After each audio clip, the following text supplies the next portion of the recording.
नमस्कार दोस्तों। बहुत साल पहले ताकत हासिल करना और उसे बरकरार रखना बस जिस्मानी मजबूती और दबंगई पर टिका था।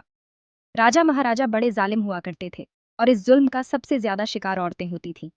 न उनके पास कोई ताकत थी, न कोई हथियार कि वो मर्दों को अपनी मर्जी से चला सके। न राजनीति में, न समाज में और न ही घर बार में।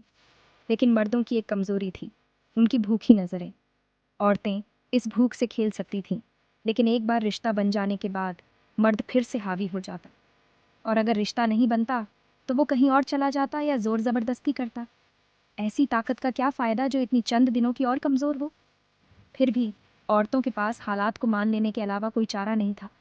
मगर कुछ औरतें ऐसी भी थीं जिनके अंदर ताकत की बड़ी भूख थी और जिन्होंने बरसों की चालाकी और होशियारी से इस खेल को पलट दिया। इनमें बाइबिल की बतशबा, ट्रॉय की हेलेन, चीन की हसीन हसीशी और सबसे बड़ी क्लियोपैट्रा, ये सब थीं। इन्होंने मोह माया के हुनर को ईजाद किया। सबसे पहले ये अपने एक्सप्रेशन से मर्दों को अपनी तरफ खींचती, श्रृंगार और गहनों से एक देवी का स्वरूप बना लेती, थोड़ा बहुत जिस्म दिखाकर मर्दों की कल्पना को भड़काती, ताकि उन्हें सिर्फ जिस्मानी सुख ही नहीं, कुछ बड़ा पाने की चाह हो, एक ख्वाब को जीतने का मौका। एक बार अपना शिकार फंसाने के बाद ये उन्हें लड़ाई झगड़े और राजनीति की मर्दाना दुनिया से अलग ले जाती और उन्हें औरतों की दुनिया में ले आती, ऐशो आराम, तमाशे और मज़े की दुनिया में। कहीं कहीं तो उन्हें सैर सपाटे पर भी ले जाती, जैसे क्लियोपैट्रा ने जूलियस सीजर को नील नदी की सैर कराई थी। मर्द इन नाजुक हसीन सुखों के आदी हो जाते, वो प्यार के जाल में फंस जाते। लेकिन फिर हमेशा की तरह औरतें ठंडी और बेरुखी हो जाती, अपने प्रियों को हैरान परेशान करती।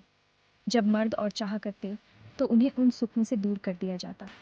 उस स्वाद को फिर से पाने के लिए उन्हें कुछ भी करने पर मजबूर किया जाता और इस चक्कर में वो कमज़ोर और जज्बाती बन जाती। जिन मर्दों के पास जिस्मानी ताकत और सारी सामाजिक सत्ता थी, जैसे राजा डेविड, ट्रॉय का Paris, Julius Caesar, mark Antony, king फू चाई, वो एक औरत के गुलाम बन जाते। तो दोस्तों, ये थी कहानी कैसे पुराने ज़माने की औरतों ने अपनी चालाकी और होशियारी से ताकत हासिल की। अगर ये वीडियो आपको पसंद आया हो तो लाइक और सब्सक्राइब ज़रूर करें। अगली बार मिलेंगे एक और मज़ेदार कहानी के साथ। शुक्रिया।